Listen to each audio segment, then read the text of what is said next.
نحمده ونصلي على رسوله الكريم اما بعد فاعوذ بالله من الشیطان الرجیم بسم اللہ الرحمن الرحیم رب اشرح لي صدری ويسر لي امری واحلل عقدۃ من لسانی یفقهوا قولی اللهم فقہنا فی الدین۔ ہم روزے کے متعلق جو اہم باتیں ہیں ان پر ذکر کر رہے تھے پچھلے موڈیول میں، اور آج بھی انشاءاللہ اسی کے ایکسٹینشن میں جو مختلف حکومات ہیں ان سے واقف ہوں گے انشاءاللہ۔ تو شروع کریں گے آیت نمبر 186 سے۔ وَإِذَا سَأَلَكَ عِبَادِي عَنِّي فَإِنِّي قَرِيبٌ أُجِيبُ دَعْوَةَ الدَّاعِ إِذَا دَعَانِ فَلْيَسْتَجِيبُوا لِي وَلْيُؤْمِنُوا بِي لَعَلَّكُمْ يَرْشُدُونَ۔ تو ہم نے پڑھا تھا کہ اللہ تعالیٰ فرما رہا ہے کہ جب میرے بندے میرے بارے میں پوچھے تو کہہ دینا کہ میں قریب ہوں، اور دعا کا اور ان کی پکار کا جواب دیتا ہوں۔ اب جو حکومات آ رہے ہیں وہ بہت اہم ہے یہ جاننا، کیونکہ یہاں پر جو حرام چیزیں اور جو حلال چیزیں ہیں، کس وقت کیا چیز حرام ہے، یہ ساری چیزوں کے بارے میں آگے ذکر آئے گا۔ احل لکم لیلۃ الصیام الرفث الی نسائکم ہن لباس لکم وانتم لباس لہن۔ تو اللہ تعالیٰ کہہ رہا ہے رمضان کی رات میں اپنی بیویوں کے پاس جانا حلال ہے۔ پہلے معاشرے میں کیا ہوتا تھا کہ افطار کے بعد اگر کھانا کھا لیا ہے یا پھر جو لوگ ہیں وہ افطار کر کے سو گئے ہیں تو اس کے بعد سے ہی روزہ شروع ہو جاتا تھا، یعنی کہ جیسے ہی آپ سو گئے اس وقت سے ہی روزہ شروع ہو گیا آپ کا دوسرے دن کا۔ پر یہ چیز اب منسوخ ہو گئی ہے، تو اللہ تعالیٰ نے یہ مشکل آسان کر دی ہے۔ اب کیا ہوتا ہے، اب ہم سحری میں اٹھ کے ایک سیٹ ٹائم ہے، سن رائز ہونے سے پہلے آپ کو اپنا جو بھی کھانا ہے وہ اس کو نپٹانا ہے، اور پھر اس وقت سے آپ کا روزہ شروع ہو جائے گا۔ تو اب اللہ تعالیٰ نے فرمایا ہے کہ رات کو اپنی بیویوں کے پاس جانا حلال ہو گیا ہے، ٹھیک ہے۔ لیکن کیونکہ روزے میں کوئی بھی ایسا فزیکل ریلیشن شپ آپ قائم نہیں کر سکتے ہیں، لیکن اس وقت جب آپ روزہ افطار چکے ہیں، آپ روزے میں نہیں ہیں، تو یہ چیز حلال ہو گئی۔ اور پھر اللہ تعالیٰ فرما رہا ہے، بہت امپورٹنٹ بات فرما رہا ہے کہ بیوی اور شوہر ایک دوسرے کا لباس ہیں، ایک دوسرے کو پروٹیکشن، ایک دوسرے کی کوریج، ایک دوسرے کی بیوٹی ہیں وہ۔ علم اللہ انکم کنتم تختانون انفسکم فتاب۔ تو اللہ کو اس بات کا پورا علم ہے کہ تم چھپ چھپ کے اپنے آپ سے ہی چوری کر رہے تھے، اپنے آپ کو ہی دھوکہ دے رہے تھے۔ کیوں؟ کیونکہ پہلے جسمانی تعلق قائم کرنا حرام قرار دے دیا گیا تھا، تو جو کیونکہ ایک بہت ہی امپورٹنٹ ایسپیکٹ ہوتا ہے یہ کسی کی بھی لائف کا، چاہے بیوی ہو چاہے شوہر ہو، اور اگر اسے منادی فرما دی گئی تو بہت ساری ٹیمپٹیشنز دماغ میں آتی ہیں، اور انسان ٹیمپٹ ہوتا ہے غلط راستوں کو چننے کے لیے، حرام راستوں کو چننے کے لیے۔ تو اللہ تعالیٰ کو یہ معلوم ہے کہ کیا مشکلیں اس سے پیدا ہوتی ہیں، کیونکہ اسی نے ہی ہماری فطرت بنائی ہے، وہ ہماری فطرت سے پوری طریقے سے واقف ہے، اور اس لیے کہ ہم کسی غلط راستے پہ نہیں چلے جائیں، اللہ تعالیٰ نے اس کا حل بتا دیا، اللہ تعالیٰ نے ایک راستہ بتا دیا کہ ایس وقت ہے جہاں تم اپنی خواہشات کو پورا کر سکتے ہو۔ اور جائز طریقے سے خواہشات کو پوری کرنا یہ بھی خود پر بہت بڑا صدقہ ہے، یہ بھی ایک عبادت ہے، کیونکہ حرام طریقے سے کرنا گناہ ہے۔ حلال طریقے سے جو اللہ تعالیٰ نے حلال چیزیں بتائی ہیں اس کو کرنا، حلال طریقے سے ہی کرنا، یہ بھی ایک صدقہ ہے خود پہ، یہ بھی ایک عبادت ہے اللہ تعالیٰ کی۔ پھر کیا فرمایا؟ فَالْآنَ بَاشِرُوهُنَّ وَابْتَغُوا مَا كَتَبَ اللَّهُ لَكُمْ وَكُلُوا وَاشْرَبُوا حَتَّى يَتَبَيَّنَ لَكُمُ الْخَيْطُ۔ اور اب کیا ہے، راتوں کو کھانا بھی کھا سکتے ہو۔ جیسے میں نے پہلے بتایا، پہلے یہ ہوتا تھا کہ جب انسان سو گیا ایک بار تو اس کے بعد سے اس کا روزہ شروع ہو جاتا تھا۔ اگر کوئی انسان 11 بجے سویا تو 11 بجے سے دوسرے دن کا روزہ شروع ہو گیا، 12 بجے سویا تو 12 بجے سے روزہ شروع ہو گیا۔ لیکن اب کیا ہے، رات تک کھا بھی سکتے ہو اور صبح طلوع آفتاب تک کھا سکتے ہو۔ اور اب کیا ہے، دن اور رات ہونے کی جو نیچرل ٹائمنگ اللہ تعالیٰ نے مقرر کری ہے، اس سے روزے کو کھولو اور شروع کرو۔ پھر من الخیط الاسود من الفجر ثم اتم الصیام الی اللیل، تو بتا دیا کہ کیا کس طریقے سے کھولنا ہے اور کس طریقے سے افطارنا ہے. جب سورج کی ٹکیا غائب ہو جائے یا غروب ہو جائے تو روزے کو کھول لو، اور جو دن بھر کا جو روزہ ہے اس کو کھول لو، افطار کر لو. ٹھیک ہے، تو یہ بتایا گیا. اور سحری کے وقت تک ہی کھاؤ، طلوع آفتاب سے پہلے اپنی سحری کو نپٹاؤ. اور کچھ روایت میں یہ بھی آتا ہے کہ سحری میں آخر وقت تک کھانا یہ چیز زیادہ افضل ہے، مطلب ورسز اس کے کہ انسان 3 بجے اٹھ کر، اگر جیسے فار ایگزامپل 4:30 بجے تک کا ٹائم ہے، 3 بجے اٹھ کر کھا کر سو جائے، اس سے بیٹر ہے کہ وہ انسان اپنا 4 بجے کھایا، 4:10 پہ کھایا، اس طریقے سے اختتام کی طرف کھانے کی کوشش کرے. یہ چیز زیادہ افضل ہے. مین چیز کہنے کی مطلب یہ ہے کہ سحری کھانے کے لیے اسپیشلی اٹھے، یہ چیز زیادہ نفع مند اور زیادہ ثواب کی چیز ہے. پھر فرمایا وَلَا تُبَاشِرُوهُنَّ وَأَنْتُمْ عَاكِفُونَ فِي الْمَسَاجِدِ تِلْكَ حُدُودُ اللَّهِ فَلَا تَقْرَبُوهَا. اور جب تم مسجدوں میں اعتکاف میں بیٹھنے کے لیے جاؤ، اعتکاف کی بات یہاں آ رہی ہے کہ جب بہت سارے لوگ جو آخری عشرہ ہوتا ہے اس میں اعتکاف کرتے ہیں، یا بہت سارے لوگ 27ویں شب کو اعتکاف میں بیٹھ جاتے ہیں، تو اس ٹائم پہ بیویوں سے تعلق قائم کرنا، جسمانی تعلق قائم کرنا، یہ چیز تمہارے اوپر حرام ہے. اس دوران تم یہ تعلق قائم نہیں کر سکتے ہو.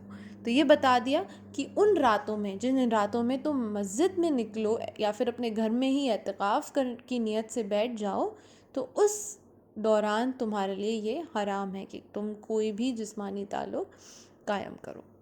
تو کسی طریقے کا بھی انٹر کورس جائز نہیں ہے اس دوران. اور یہ اللہ تعالیٰ کی بتائی گئی لمٹس ہیں، ان کے پاس جانے کی، ان کو ٹچ کرنے کی کوشش مت کرنا. اسی طرح اللہ تعالیٰ اپنی آیتوں کو، اپنے احکامات کو لوگوں کے لیے کھول کے بیان کر دیتا ہے، اور ہم سے کیا امید کی جاتی ہے کہ ہم غلط ارادوں سے، غلط نیتوں سے بچیں. غلط نیت کیا؟ جیسے کہ چوری ہے، یا رشوت کا دین لین ہے، یا حق تلفی ہے کسی طریقے کی، اس طریقے سے. انفیکٹ ہر وہ چیز جس سے آپ کی کانشینس، آپ کا میزان آپ کو ہٹ کر کے اندر سے بتائے کہ یہ غلط ہے، لا علمی کی بات چھوڑ دیجئے، لیکن جس چیز میں آپ کا میزان آپ کا دل آپ کو گواہی نہیں دیتا ہے، آپ کی کانشینس آپ کو بتا رہی ہے، زور زور سے جھنجھوڑ کے بتا رہی ہے کہ یہ غلط ہے، ان سب سے بچیں. وَلَا تَأْكُلُوا أَمْوَالَكُمْ بَيْنَكُمْ بِالْبَاطِلِ وَتُدْلُوا بِهَا إِلَى الْحُكَّامِ لِتَأْكُلُوا فَرِيقًا مِّنْ أَمْوَالِ النَّاسِ بِالْإِثْمِ وَأَنْتُمْ تَعْلَمُونَ. اور تم لوگ جو ایک دوسرے کے مال کو اللیگل طریقے سے کھاتے ہو، یا پھر ہڑپ لیتے ہو، یا پھر بیوروکریٹس کو، یا جو ایڈمنسٹریٹرز ہیں ان کو رشوت کے طور پر ان کو سامنے رکھ دیتے ہو، تو یہ کیا ہے؟ رولرز کو پیسہ دے کے اپنے حق میں فیصلہ کرنا. یہ دوسروں کے ساتھ ناانصافی ہے، دوسروں کے ساتھ حق تلفی ہے، اور اس کو صاف منع کر دیا گیا ہے اللہ تعالیٰ نے اس آیت میں. پھر فرمایا يَسْأَلُونَكَ عَنِ الْأَهِلَّةِ قُلْ هِيَ مَوَاقِيتُ لِلنَّاسِ وَالْحَجِّ وَلَيْسَ الْبِرُّ بِأَن تَأْتُوا الْبُيُوتَ مِنْ ظُهُورِهَا وَلَكِنَّ الْبِرَّ مَنِ اتَّقَى وَأْتُوا الْبُيُوتَ مِنْ أَبْوَابِهَا وَاتَّقُوا اللَّهَ لَعَلَّكُمْ تُفْلِحُونَ. تو صحابہ کرام آپ صلی اللہ علیہ وسلم سے سوال کرتے تھے ہلال کے بارے میں، ہلال یعنی کہ نیو مون کے بارے میں، کہ کیسے ایسا ہے کہ سائز جو ہے اس کا وہ گھٹتا بڑھتا رہتا ہے. یہ بھی پوچھتے تھے کہ کیسے اس کے حساب سے ہم یہ گیس کرتے ہیں کہ اب یہ والا مہینہ شروع ہو گیا، اب رمضان کا مہینہ شروع ہو گیا، یا اب حج کا مہینہ شروع ہو گیا، یعنی کہ رمضان یا ذی الحج شروع ہو گیا. تو ان سے کہہ دو کہ یہ جو ہے تمہیں وقت بتانے کا ذریعہ ہے، کیونکہ پہلے ٹائم پر کلاکس نہیں ہوا کرتی تھیں، تو اس لیے یہ لوگوں کو وقت بتانے کا ذریعہ ہے۔ یہ جواب دے دو، آپ صلی اللہ علیہ وسلم کو خطاب کر کے ہے۔ حج میں خاص طور پر اس کا انومان لگانا یا اس کا گیس کرنا، یہ اس کا مین مقصد ہے، اس کے گھٹتے اور بڑھتے سائز کا۔ یہاں پر ایک اور چیز ہمیں پتہ چلتی ہے کہ جو کائنات ہے اس پر غور و فکر کرنا،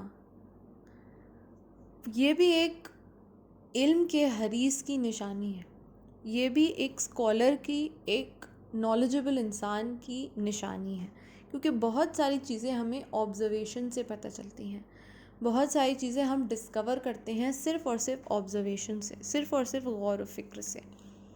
آپ دیکھیے کہ یہ جو سولر کیلنڈر ہوتا ہے، یہ جس کو ہم شمسی کیلنڈر کہتے ہیں، یہ سورج کے موومنٹ سے، سورج کی موومنٹ نہیں، مطلب ارتھ کے رسپیکٹ میں جو سورج کا موومنٹ ہوتا ہے اس کے اعتبار سے اس کو پورا ڈسکرائب کیا جاتا ہے، اس کو پورا لے آؤٹ کیا جاتا ہے۔ ایسے ہی چاند کے ڈائریکشن سے، چاند کے سائزز سے ہمارا لیونر کیلنڈر فالو ہوتا ہے، جو کہ اسلام فالو کرتے ہیں، یا جو کئی جیسے یہودی ہیں اور جو ہندو ہوتے ہیں وہ بھی لیونر کیلنڈر کو ہی فالو کرتے ہیں۔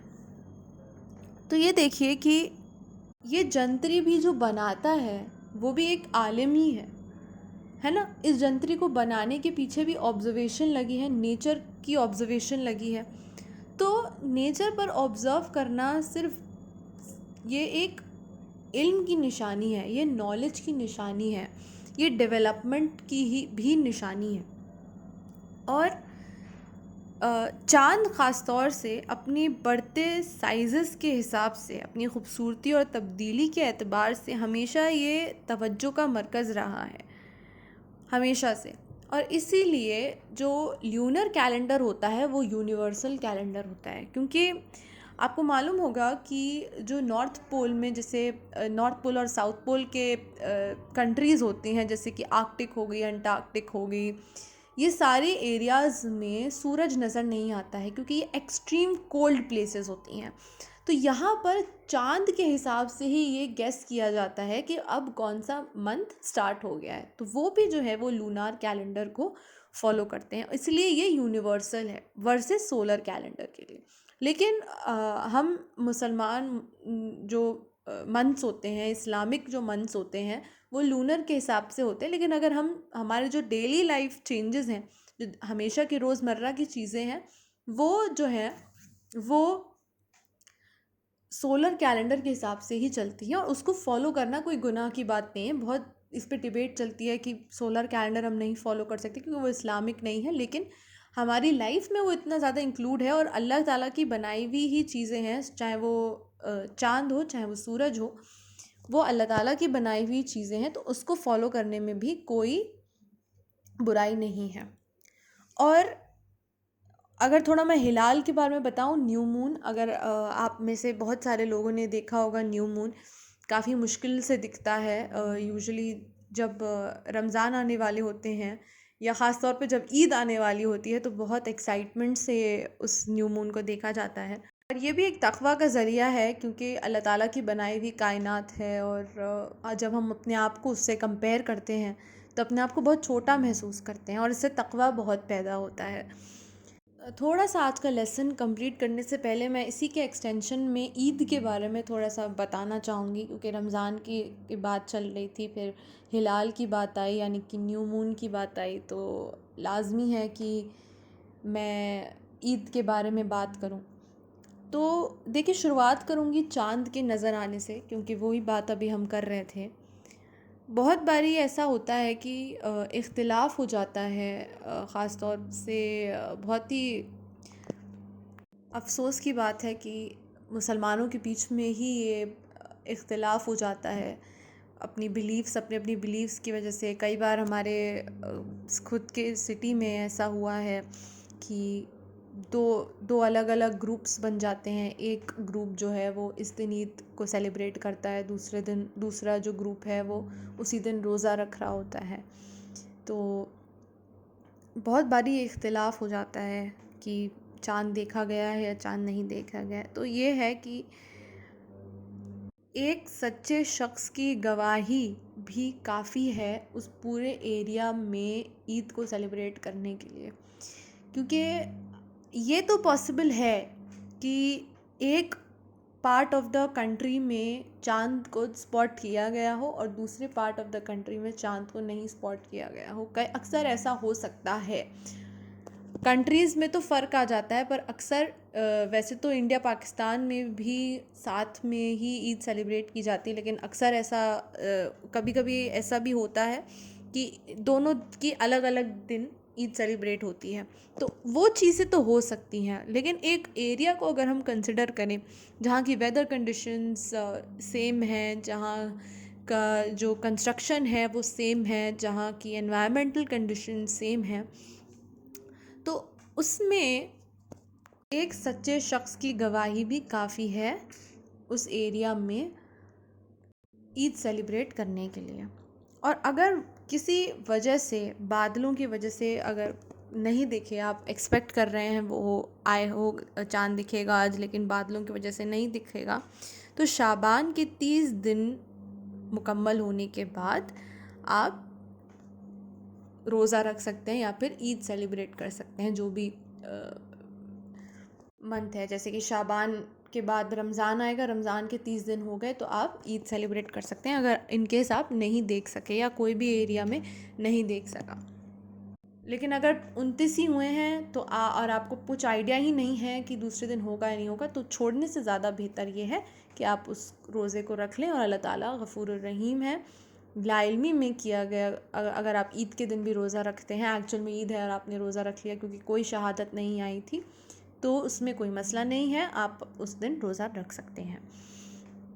عید کے دن ایگزیکٹ جو عید کا دن ہوتا ہے اس میں میں سمجھتی ہوں نئے کپڑے ہو گئے, آپ کے ایک دوسرے کے گھر آنا جانا ہو گیا, عیدی ہو گئی, سوئیاں ہو گئیں, سب کچھ ہو گیا, لیکن مین چیز یہ ہے کہ انسان عبادت کو نہ چھوڑے.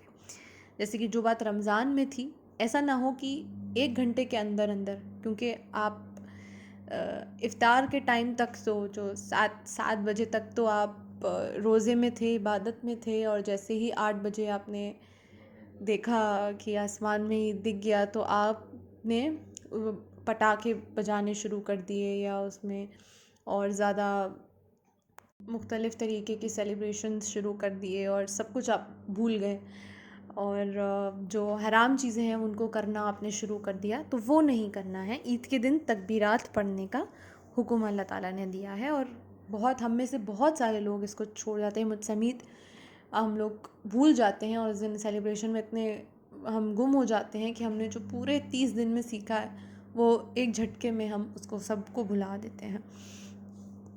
تو تکبیرات پڑھیں, یہ ایک ریمائنڈر ہے ہمیں کہ اللہ تعالیٰ سب سے بڑا ہے, زمین سے, آسمان سے, ہر مخلوق سے بڑا ہے. تو انشاءاللہ تعالیٰ ایک کنٹینیوڈ ڈسپلن انشاءاللہ ہمارے زندگی میں آئے. انشاءاللہ تعالیٰ ہر روزے کے بعد, ہر عبادت کے بعد ہم تکبیرات پڑھیں اور اپنے ایمان کو تر و تازہ رکھیں انشاءاللہ, اس کو کھونے نہ دیں. جو ہماری محنت ہم نے کی ہے پچھلے سال یا پچھلے مہینے میں, اس کو ایسا نہ ہو کہ وہ ایک جھٹکے میں ہم سے چھن جائے. اس کو سیلیبریٹ بھی کریں, بالکل بہت ضروری ہے, آپ اپنے رشتہ داروں کو بلائیں, سب کریں, لیکن اللہ تعالیٰ کو نہ بھولیں, اپنی عبادت کو نہ بھولیں, کسی بھی چیز کو پیچھے نہ ہٹائیں صرف اس لیے کہ آج سیلیبریشن ہے, آج خوشی کا موقع ہے. اسی سے انشاءاللہ آج کے موڈیول کا اینڈ کروں گی. وآخر دعوانا الحمد للہ رب العالمین. السلام علیکم ورحمۃ اللہ.